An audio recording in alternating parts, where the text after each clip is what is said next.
This is the Big O Show. This is the Big O Show.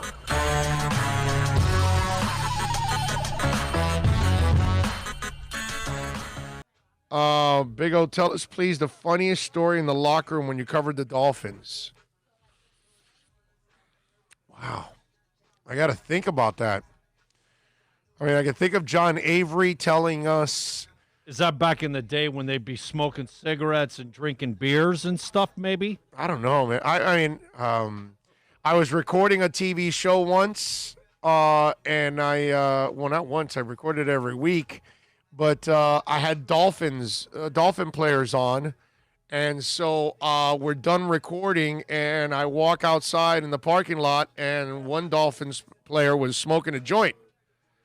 And he saw me coming, so he panics to turn off the joint. And so he turns it off on a raindrop on a car. It was my car. And I'm like, yo. And he goes, yo, man, don't tell anybody I'm smoking. I go, no, I don't care about you smoking, dude. You turned it off on my fucking car. And he goes, oh, man, my bad. And look, he got it right with the raindrops, so it didn't do anything to the paint. But I was like, yo, man, I don't care if you smoke, but don't turn it off on my car. John Avery, running back for the Dolphins, couldn't stay awake, would fall asleep in meetings. Jimmy Johnson would just embarrass him in meetings.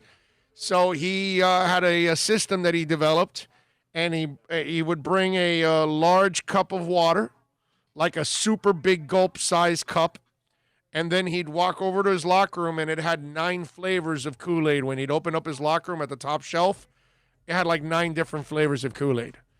So he would then load it up with Kool-Aid and sugar, and he goes, man, it's the only way I can stay up during meetings. So if you want to know why John Avery never really became a great football player, even though he had a lot of talent, you can't stay up in meetings and you don't know what the hell to do, and, there you go. So John Avery with that. Funny. I'm trying to think funny. I know there are moments that were funny. Man, you know who was hilarious, and you would have never guessed it? Tim Ruddy. I can't say some of the stuff that we said in those things, but on Fridays, Tim Ruddy would hold court without mics. Nobody could write. Nobody could open a mic on. Nobody could turn a camera on, and we just BS. And he was a funny dude, bro. Super calm and super boring in interviews. But he's from Notre Dame, so he wasn't dumb. You know what I mean? He's smart. And so when you would turn on a mic or a camera, he'd give you the most generic sound bites in the world. And then when you turn off the cameras and everything else, he could cuss and joke like a sailor and have fun with you and all that. And you're like, Tim, why don't you do this with us? And he goes, no, not doing that. I'm just going to give you guys the answers. And I go, you don't give us answers. You give us cliches. And he goes, I'm just going to give you the answers. So he was really smart in that sense. But he was really funny, man. And he had a lot of charisma. And you just never saw it from Tim Ruddy. And I think a lot of beat people, not the hardcore beat writers, because he would do it on Fridays where very little media people were there.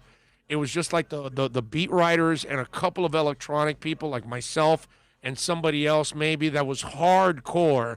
Most electronic people got all their work done on Wednesdays and Thursdays. They didn't have to come Fridays.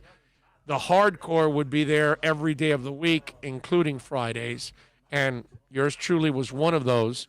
And Friday sessions with Tim Ruddy were really good. I can't let you in on the conversations. But all I could tell you is if you ever saw Tim Ruddy in interviews, you would have said, wow, he said nothing. He's boring, cliches, this and that. And, dude, he was just playing all of us.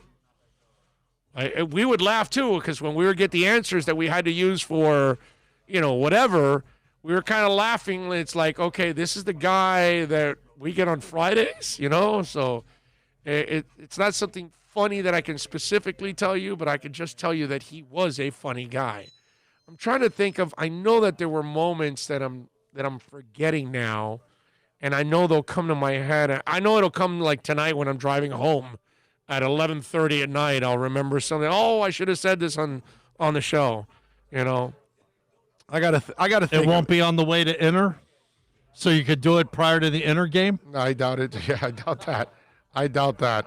I don't know when it'll be, but you know how it is. It's when it hits you.